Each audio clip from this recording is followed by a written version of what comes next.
À 23h30, mon frère Théo a pris les clés de la marina. Au lever du soleil, le hors-bord d'une valeur de 92 000 $ était écrasé contre les rochers.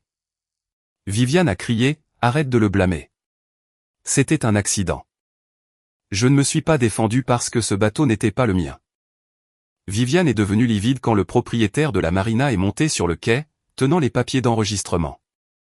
La coque d'un byliner de 28 pieds était coincée entre deux rochers à 40 mètres du brise-lames, gitant fortement sur tribord, son étrave fendue comme si quelque chose avait essayé de la déchirer en deux de l'intérieur. Je me tenais sur le quai à la Darse 14 avec mon presse-papier sous le bras et le goût du café me brûlant encore l'arrière de la gorge, regardant 92 000 $ de fibres de verre se désintégrer dans la marée basse du matin. La ligne de proue avait été détachée du taquet du quai et jetée sur les planches. La ligne de poupe était toujours attachée au taquet arrière, mais son extrémité était effilochée et déchirée là où le bateau avait avancé à pleine puissance contre elle jusqu'à ce que la ligne se brise. Quelqu'un avait retiré la ligne de proue, démarré le moteur et accéléré hors de la darse alors que l'arrière était encore attaché. Le porte-clés flottant en liège orange accroché à ma ceinture a capté le lever du soleil. Et quand j'ai baissé les yeux sur lui, puis sur la Darse 14, sur l'eau vide où le bateau du docteur Armand aurait dû être, j'ai su avant de vérifier les caméras exactement qui avait fait cela.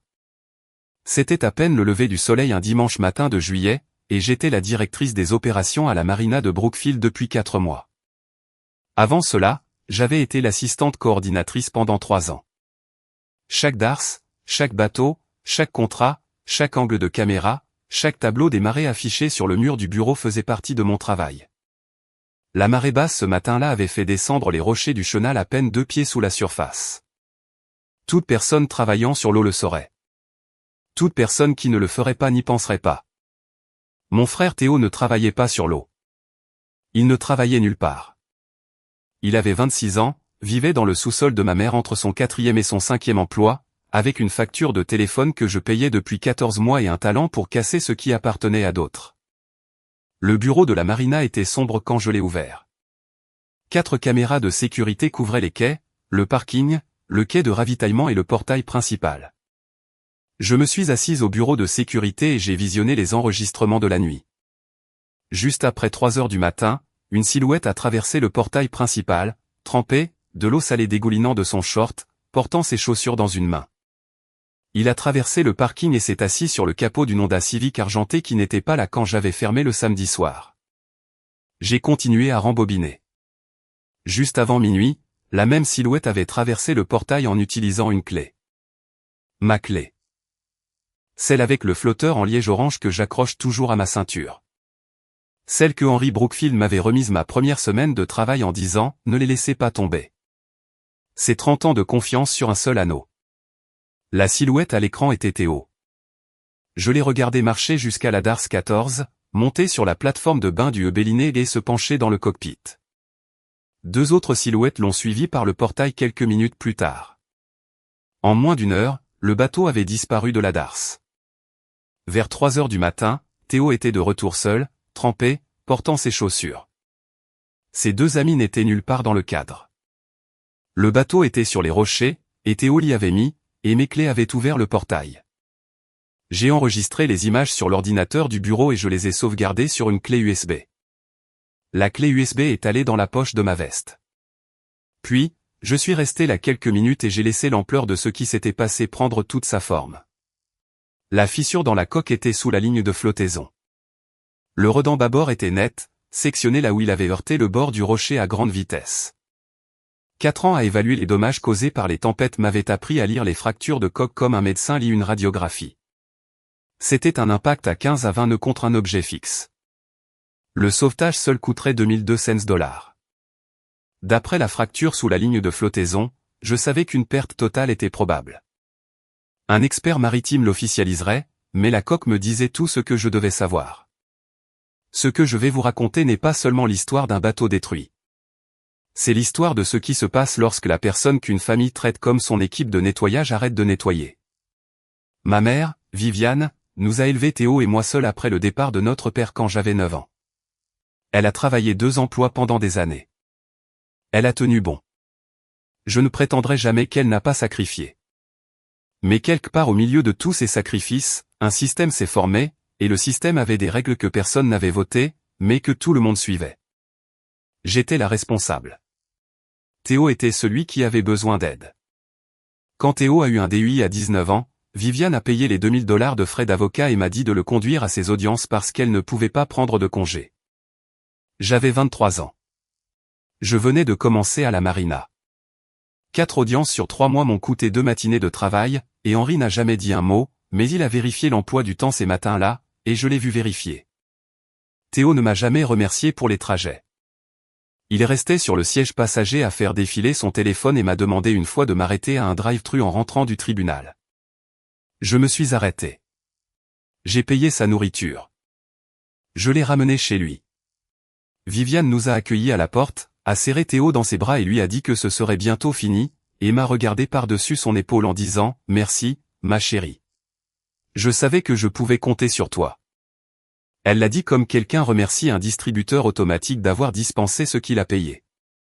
Quand Théo a été licencié de son deuxième emploi, un poste d'entrepôt qu'il a occupé pendant 4 mois, Viviane m'a dit que c'était la faute du superviseur. Quand il a été licencié du troisième, un vendeur de pièces dans un magasin de fournitures automobiles, elle a dit que les heures étaient déraisonnables. Au moment où le 4e a pris fin, elle a cessé d'expliquer et a commencé à demander. Les demandes commençaient toujours de la même manière, « Jeanne, j'ai besoin d'une petite faveur. » Quand Théo a perdu son 3e emploi en 2 ans, Viviane m'a appelé un mercredi soir. « J'ai besoin que tu ajoutes son téléphone à ton forfait, » a-t-elle dit. « Il doit rester joignable pour les entretiens. » « Maman, c'est 165 $ par mois avec l'installation du téléphone et le forfait. » « C'est temporaire, Jeanne. » Il essaie. 14 mois plus tard, Théo était toujours sur mon forfait. Le téléphone était principalement utilisé pour des discussions de groupe sur le basket de rue et les ouvertures de brasserie. J'ai arrêté de demander quand il le prendrait en charge parce que demander faisait pleurer Viviane. Et quand Viviane pleurait, cela signifiait un appel téléphonique de 90 minutes sur le sacrifice et la famille et comment elle avait abandonné sa carrière d'enseignante pour nous et comment le moins que nous puissions faire était de rester unis. Le calcul était simple. 90 minutes de culpabilité coûtaient plus de 165 $. Alors, j'ai payé. Quand j'ai commencé à Brookfield, le système familial a trouvé une nouvelle cible. Cela a commencé petit et a grandi comme les mauvaises herbes poussent entre les planches de quai, assez lentement pour que vous ne le remarquiez pas avant que toute la surface ne soit couverte. Le code du portail est venu en premier. Viviane l'a donné à son club de lecture pour une fête vin et coucher de soleil sur le quai d'accueil. 12 femmes avec des verres et des plateaux de fromage. Aucune décharge de responsabilité signée. Aucune notification à la direction. Aucun plan de nettoyage.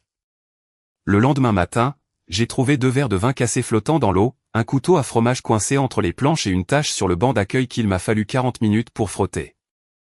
Le nettoyage a coûté 200 $. Je l'ai payé avec mon propre chèque et n'ai rien dit à Henri parce que je ne voulais pas qu'il sache que ma mère avait traité le code d'accès de sa marina comme son mot de passe Netflix. Puis le quai de ravitaillement. Théo avait un jet ski qu'il gardait chez un ami au bord du lac.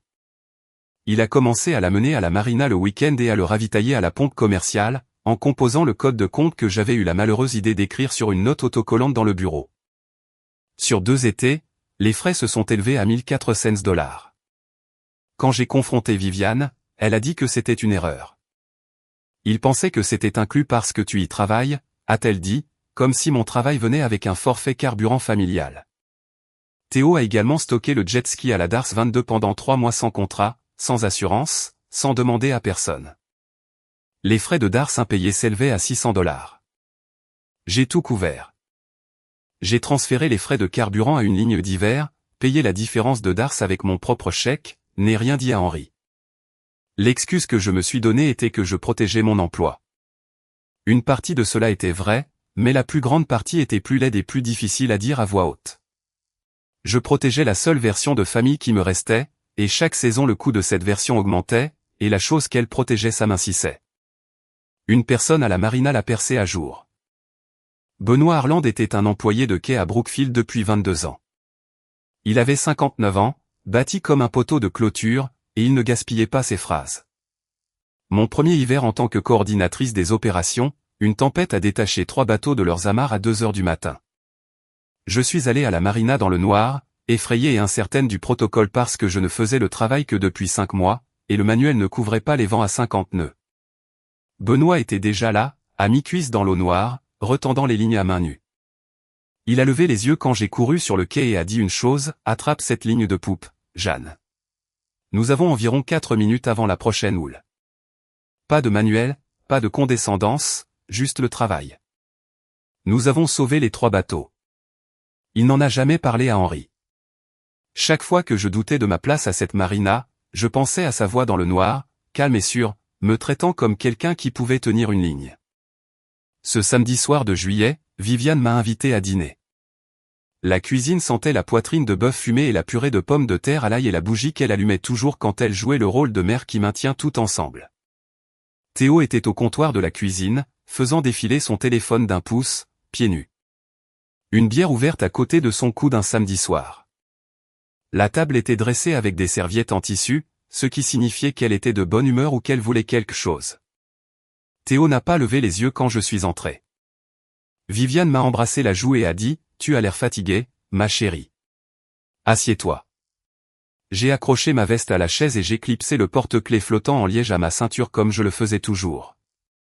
À un moment donné pendant le dîner, le clip m'a piqué la hanche et j'ai posé le porte-clés sur le comptoir à côté de mon verre d'eau. Je l'y ai laissé quand je suis allé aux toilettes. Je l'y ai laissé quand j'ai aidé Viviane à faire la vaisselle.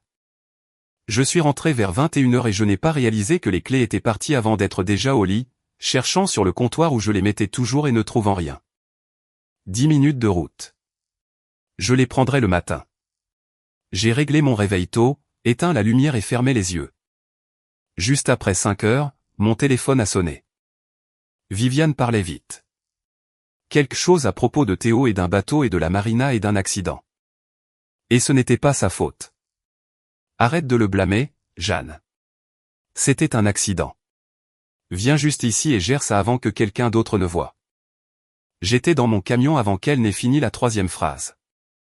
4 ans de travail à la marina m'avaient appris exactement à quoi Théo, bateau et gérer cela correspondait. Le calcul n'était jamais compliqué avec Théo. Seule la facture changeait. Le quai, la darse vide, la coque sur les rochers, la ligne de proue jetée sur les planches, la ligne de poupe déchirée et effilochée au point de rupture. 92 000 $ de valeur de navire. Et sur les images horodatées à 23h30, Théo soulevant le flotteur en liège orange du comptoir de la cuisine de Viviane, le glissant dans la poche de sa veste avant de se rendre à la marina. Je n'ai pas rappelé Viviane pour discuter. L'enregistrement dans le classeur d'Henri portait un nom qu'aucun de nous ne partageait. Ce bateau n'était pas le mien. Il n'était pas à ma famille. Et la personne à qui il appartenait ne serait pas gérée avec des larmes et des excuses. Environ 1 heure plus tard, la berline de Viviane est arrivée sur le parking. Théo était sur le siège passager, portant des vêtements propres, les cheveux secs. Il était rentré chez lui après l'accident, s'était douché, changé, et avait laissé sa mère le ramener comme s'il arrivait à un rendez-vous chez le dentiste. Viviane a marché sur le quai en premier. Elle a regardé les rochers, a regardé la darse vide, et a commencé à parler avant que ses pieds ne s'arrêtent de bouger. Il s'est détaché avec le vent. L'amarrage a lâché. Tu dois le signaler comme des dégâts causés par le temps, Jeanne. Ces choses arrivent. La ligne de proue a été détachée et jetée sur le quai, maman, la ligne de poupe a cédé sous la puissance du moteur. Ce bateau ne s'est pas détaché avec le vent. Arrête de le blâmer, Jeanne. C'était un accident. Il regardait juste le bateau. Il ne voulait pas le sortir. Juste regarder le bateau à minuit dans la darse de quelqu'un d'autre avec 2 amis. La mâchoire de Viviane s'est contractée. Baisse la voix. Ma voix n'est pas forte. Je me suis tourné vers Théo. Il se tenait à 6 pieds derrière Viviane, les mains dans les poches, regardant l'eau comme si la conversation concernait quelqu'un d'autre. À quelle heure es-tu parti de la maison hier soir, Théo? Vers minuit. Où es-tu allé?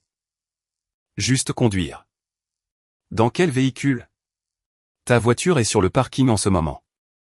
Elle n'était pas là quand j'ai fermé à 18h. La bouche de Théo s'est ouverte. Il a regardé Viviane. Ça suffit, Jeanne, a dit Viviane. As-tu pris mes clés sur le comptoir pendant le dîner? Théo a frotté l'arrière de son cou. Sa main tremblait légèrement. Il a ouvert la bouche, l'a refermée et a regardé le sol. Benoît est arrivé pour son quart peu après, marchant sur le quai avec son café. Il a regardé la darse vide, a regardé les rochers, a regardé Théo en vêtements propres avec du sel séché sur ses baskets. Benoît n'a pas demandé ce qui s'était passé. Il n'a pas interpellé Viviane. Il m'a regardé et a dit, « Je commencerai le registre des dommages quand tu seras prête, Jeanne. » Puis il a marché jusqu'au quai de ravitaillement et a commencé sa liste de contrôle. Il m'avait donné quelque chose avec cette phrase que Viviane ne m'avait jamais donnée.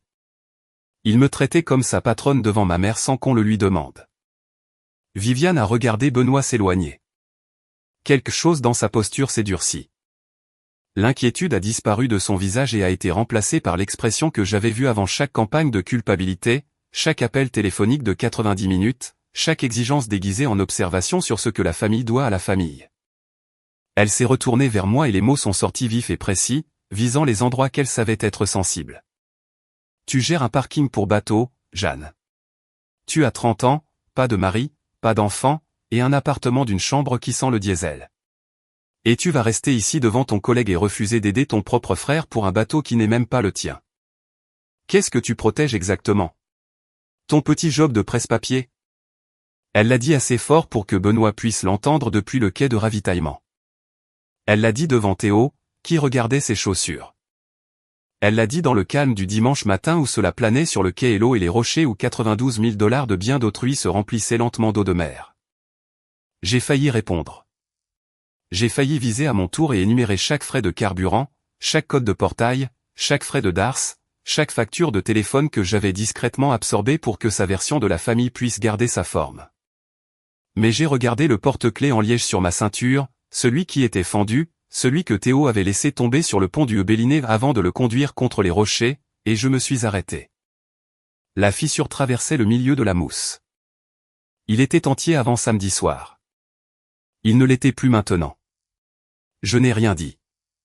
J'ai attendu. Environ 1 heure après Viviane, un pick-up blanc est arrivé sur le parking.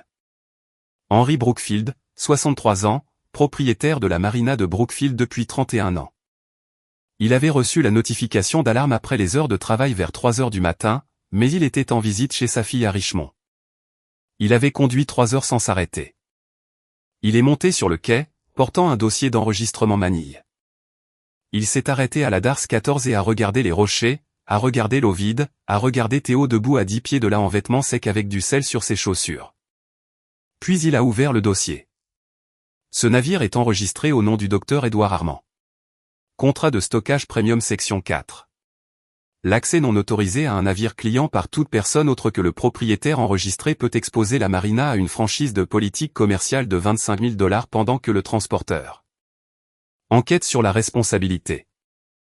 Il a retiré la feuille d'enregistrement du dossier, l'a tournée vers nous et a tapé sur le nom imprimé du propriétaire. Madame, qui a autorisé votre fils à monter à bord de ce bateau? La couleur a quitté le visage de Viviane par étapes. Le front d'abord, puis les joues, puis la mâchoire. Elle avait construit toute sa matinée autour d'une hypothèse. C'était un problème familial avec une solution familiale. Et la solution familiale était, Jeanne rédige le rapport, la compagnie d'assurance rédige un chèque, et tout disparaît comme le DUI de Théo a disparu et la facture de téléphone de Théo a disparu et les frais de carburant de Théo ont disparu. Elle avait répété le mot « accident » dans la voiture. Elle n'avait pas prévu que le propriétaire de la marina se tienne sur son quai, tenant les papiers d'enregistrement avec un nom qui n'était pas le nôtre. C'était un accident, a-t-elle dit. Sa voix était plus fine maintenant. La ligne d'amarrage, la ligne de proue a été retirée et la ligne de poupe a cédé sous la puissance du moteur, a dit Henry doucement. Ce bateau ne s'est pas détaché avec le vent. Jeanne, avons-nous des images? Oui. Henry a hoché la tête une fois. Récupère-les. J'ai besoin d'appeler le docteur Armand. Théo a finalement parlé. Sa voix était plate, répétée, la voix d'un homme qui avait pratiqué la phrase dans la voiture. Le vent s'est levé. Je vérifiais le bateau pour Jeanne. Il s'est détaché et j'essayais de le ramener quand il a heurté les rochers. C'est tout ce qui s'est passé.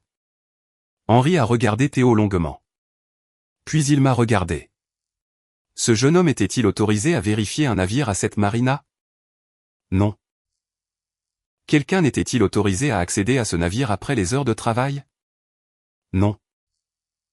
Alors nous avons un problème plus grand que le vent. Henri a fermé le dossier. Je serai au bureau. Apporte-moi les images et le formulaire d'incident. Les papiers d'enregistrement étaient mauvais. Ce que j'ai trouvé ensuite était pire. Cet après-midi-là, en compilant la documentation de l'incident, j'ai récupéré les journaux de bord du quai de carburant des 24 mois précédents. Les frais de carburant non autorisés de Théo étaient toujours là. 1400 $ enfouis dans les lignes diverses où je les avais déplacés. Avec une enquête active ouverte, tout audit ferait surface ces chiffres déplacés. Je les avais cachés pour protéger Théo. Maintenant, ils étaient la preuve d'un schéma. J'ai imprimé les journaux et je les ai ajoutés moi-même au dossier d'incident. Ma propre dissimulation faisait maintenant partie du dossier. C'était le seul moyen de garder le reste de la documentation propre. Lundi matin, la police a convoqué Théo pour une déclaration de suivi. Il s'est assis en face de l'officier et a fait ce que Théo faisait toujours quand la pression devenait spécifique. Il a transféré la faute. Il a dit à l'officier que sa mère lui avait dit où étaient les clés. Il a montré le fil de messages sur son téléphone et les a montrés. L'officier a photographié l'écran. L'un des messages venait de Viviane, envoyé samedi à 22h48, les clés sont sur son comptoir. Elle ne le remarquera pas avant le matin. L'officier a inclus la photographie dans le rapport complémentaire. Une copie a atterri sur mon bureau mardi matin dans le cadre du dossier d'incident de la Marina. J'ai regardé l'horodatage longtemps. Puis j'ai posé le rapport sur le bureau et je me suis assise les mains à plat sur la surface. Viviane n'avait pas couvert Théo après les faits. Elle l'avait dirigé vers les clés. Elle avait calculé son coût. Elle avait calculé que je ne le remarquerais pas avant le matin, et qu'à ce moment-là, le bateau serait de retour dans sa darse et personne ne saurait. La fête au coucher du soleil, les frais de carburant, le jet ski, la facture de téléphone. Rien de tout cela n'était Théo agissant seul. Viviane était l'architecte. Théo était l'outil. Les clés sur mon comptoir étaient le dernier matériau qu'elle avait utilisé sans demander. J'ai failli écrire dommages dus aux intempéries sur le rapport d'incident. J'ai tenu le stylo au-dessus de la ligne et j'ai pensé à Henri me tendant le flotteur en liège cette première semaine, en disant que c'était 30 ans de confiance sur un seul anneau. Le stylo n'a pas touché le papier. J'ai tiré le clavier plus près et j'ai tapé la vérité. Mardi, l'assureur a appelé. Délai de dépôt, 72 heures après l'incident. L'expert a expliqué que l'assureur avait ouvert des examens distincts sur la perte du navire, l'utilisation non autorisée par Théo et les procédures de contrôle des clés de la Marina. Rien n'avait encore été décidé. La responsabilité de Théo, de la Marina ou des deux dépendrait de l'enquête. Puis l'expert a mentionné autre chose. Nous avons reçu un appel la semaine dernière de quelqu'un posant des questions générales sur l'utilisation non autorisée de navires dans les marinas. Des questions hypothétiques. Elle n'a pas fait référence à une politique spécifique ni donné un nom que nous pourrions vérifier. L'appel venait d'un numéro enregistré au nom de Viviane Marsh. Question générale, hypothétique. Viviane n'avait pas les détails de la couverture de Brookfield, mais elle avait appelé avant l'accident.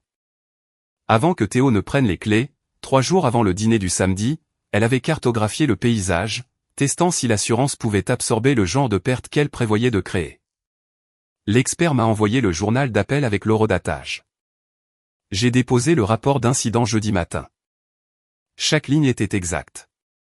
Chaque horodatage correspondait aux images.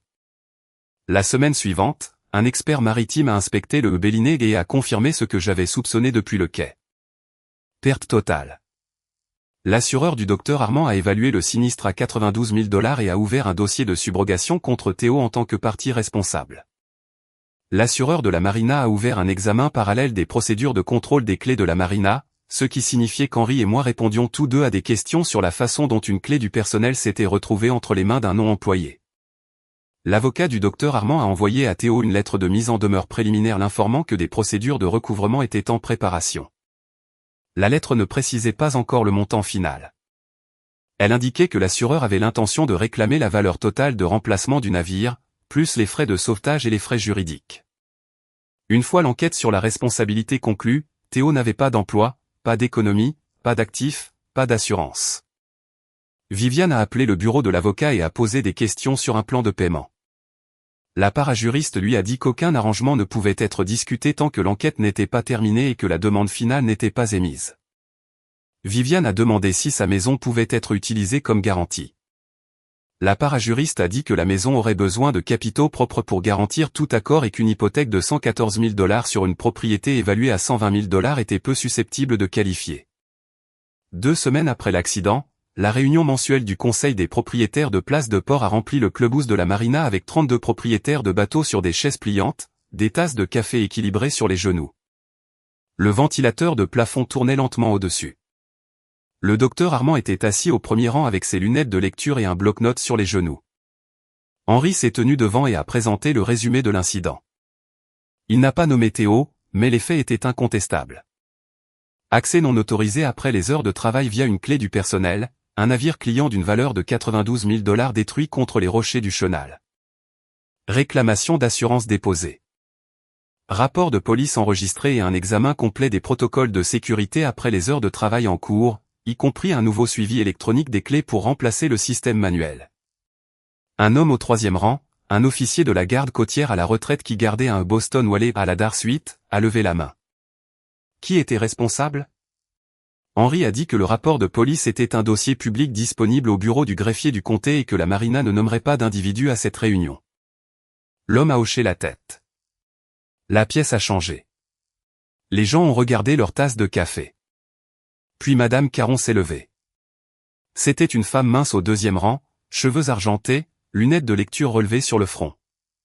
Elle était membre du cercle de l'église de Viviane.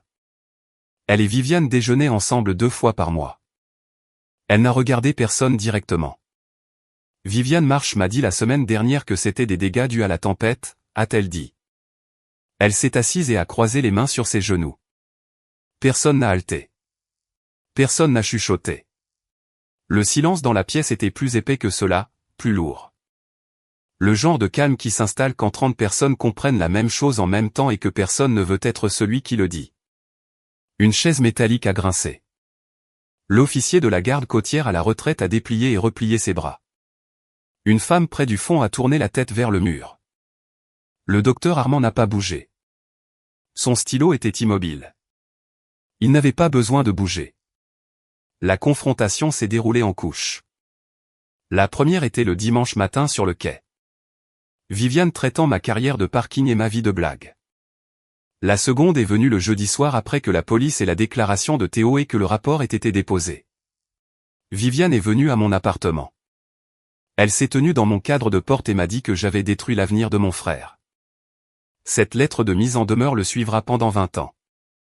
Elle a dit que le rapport de police était une réaction excessive. Les familles règlent les problèmes au sein de la famille, Jeanne, elles n'appellent pas les officiers et ne déposent pas de papier contre leur propre sang. Les familles ne volent pas non plus les clés de travail de leur fille et ne s'écrasent pas avec le bateau de quelqu'un d'autre. Il a fait une erreur. Il a fait un choix et toi aussi. Viviane a croisé les bras. Qu'est-ce que ça veut dire?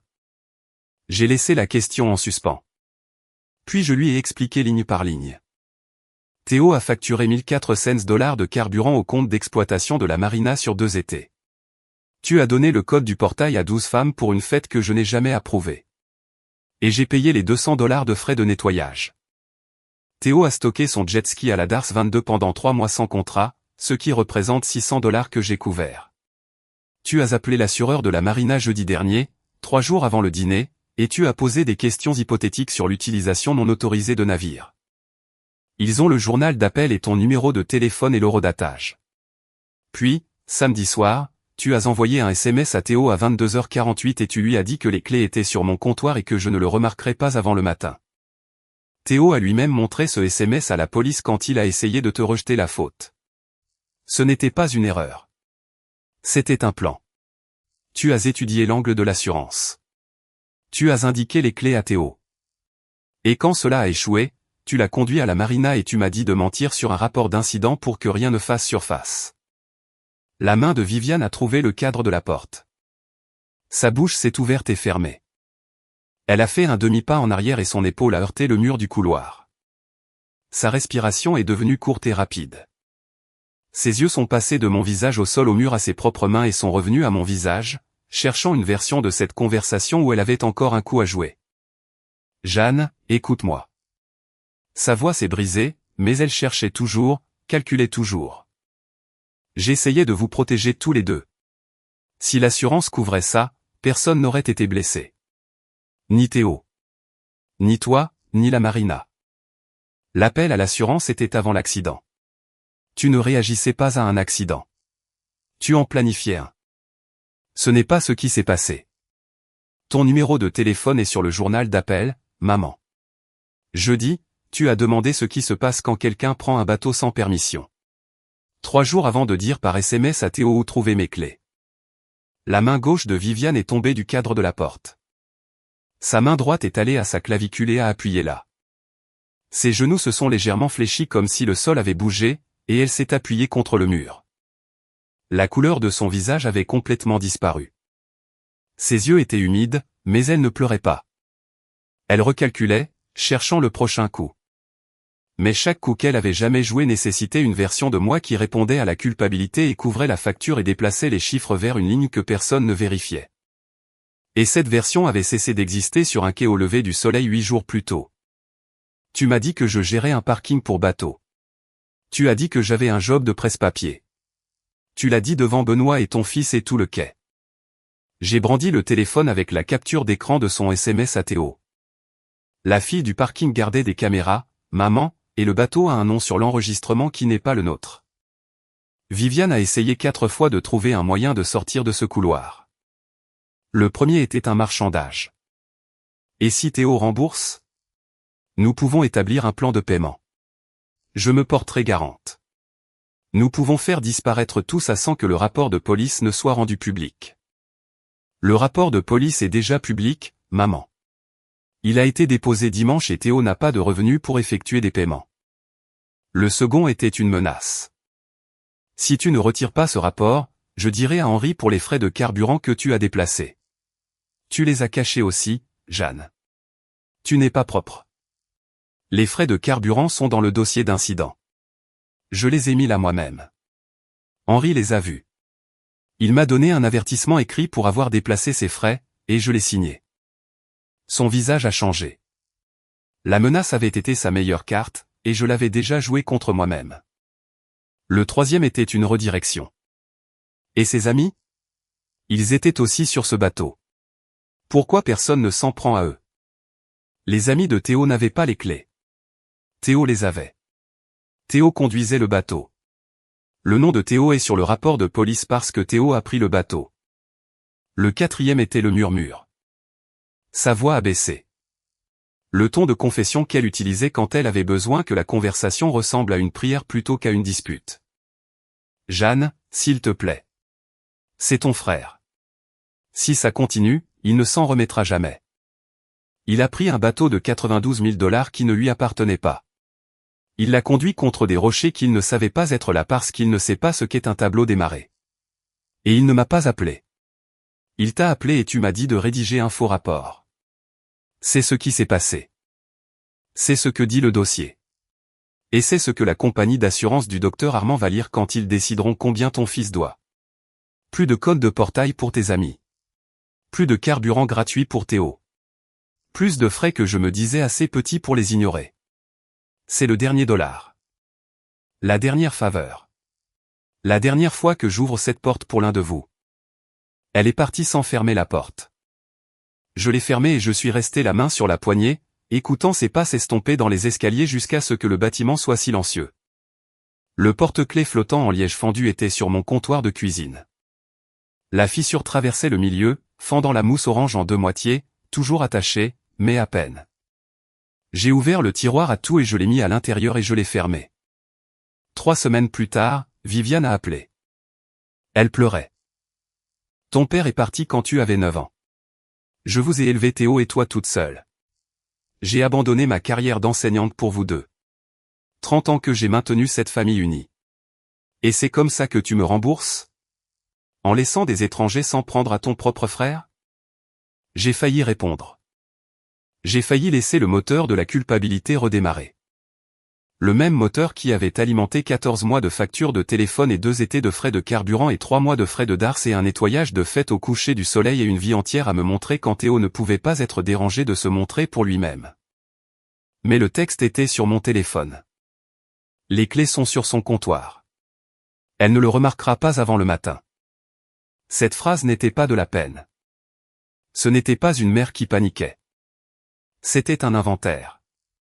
Elle avait compté mes clés comme elle avait compté ma patience, et les deux avaient été de l'argent qu'elle avait dépensé sans demander. Je n'ai rien dit au téléphone. J'ai laissé sa voix remplir le silence pendant 10 secondes de plus, puis j'ai ouvert la capture d'écran des images de sécurité. Théo marchant vers la Darse 14 à 23h47.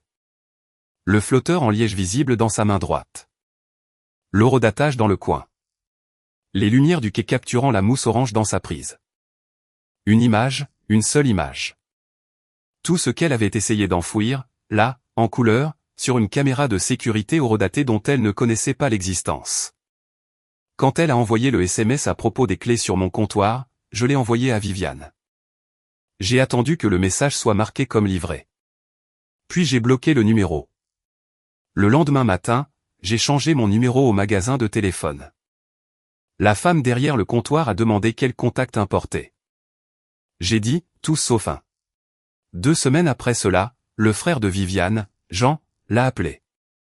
Jean avait 64 ans, un électricien à la retraite à Fredericksburg qui avait travaillé dans les métiers syndicaux pendant 35 ans. Il avait entendu parler de la réunion du conseil par un ami qui gardait un voilier à Brookfield. « Ton fils a volé les clés de ta fille », a dit Jean. « Tu as essayé de la faire mentir sur un rapport officiel. Et maintenant tu dis aux gens qu'elle est ingrate. Je ne te soutiens pas là-dessus, Viviane. Tu ne comprends pas ce qui s'est passé, Jean. » Théo était confus. Alors il n'aurait pas dû être sur le bateau, et tu n'aurais pas dû lui dire où étaient les clés. Le silence s'est étiré. Tu as perdu la seule personne de cette famille sur qui on pouvait compter. C'est à toi de le porter, pas à elle. Il a raccroché. Jean était la dernière personne dont Viviane pouvait emprunter l'opinion. Jean m'a envoyé un SMS le lendemain. Ta mère m'a appelé cherchant du soutien. Elle n'en a pas eu. Tu as fait la bonne chose. Je l'ai sauvegardé dans un dossier étiqueté et personnes qui l'ont dit à voix haute. 2 entrées, Jean et Benoît.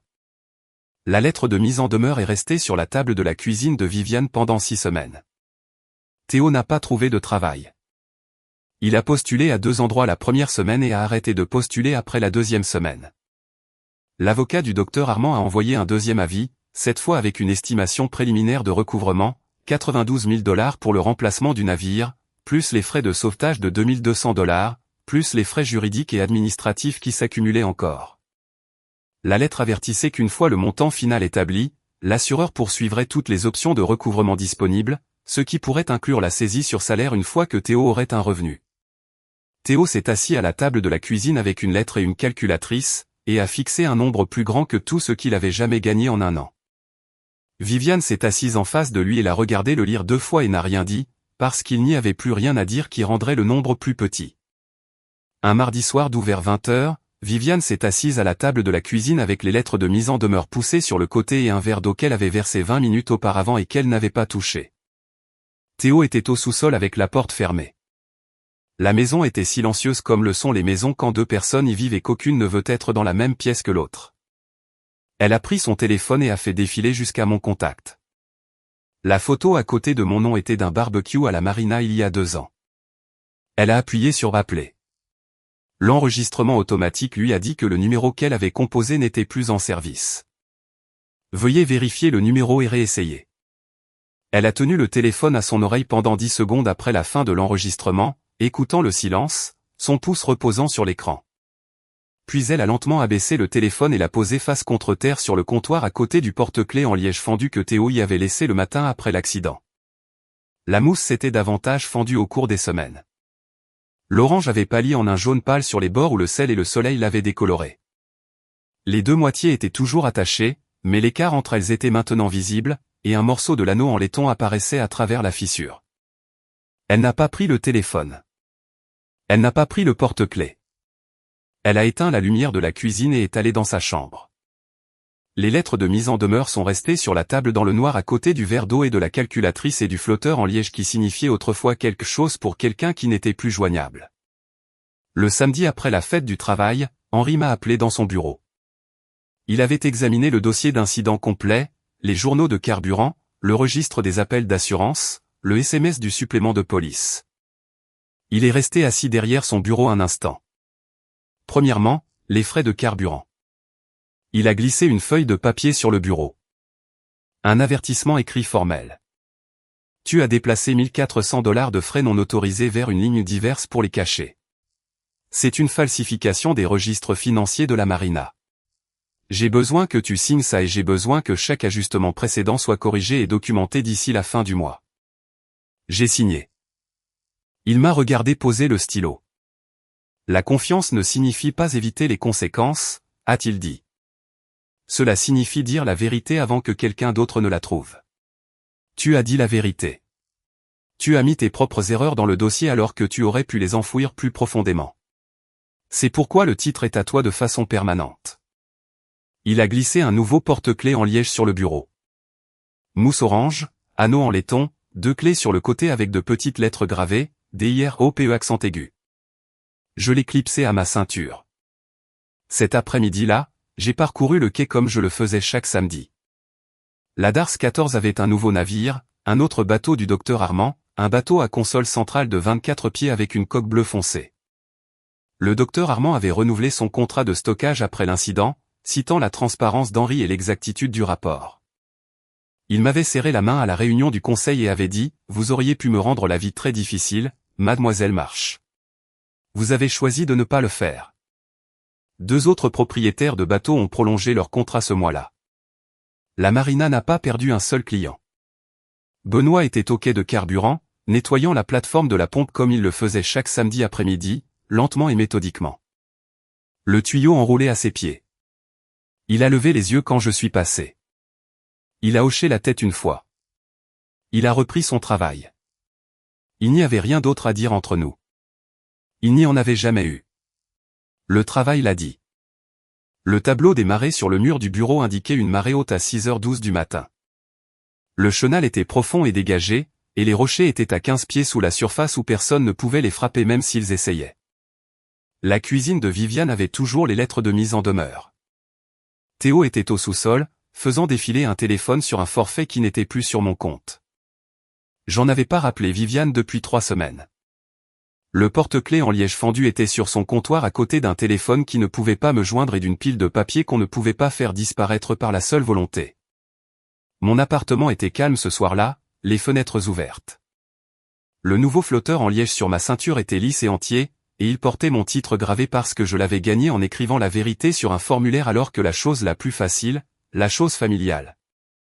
La chose que j'avais faite chaque saison pendant des années aurait été de déplacer les chiffres vers une ligne que personne ne vérifiait, et de laisser le système continuer à fonctionner à mes dépens pour une autre année. Les clés sont restées à ma ceinture. Elles n'avaient jamais touché l'eau.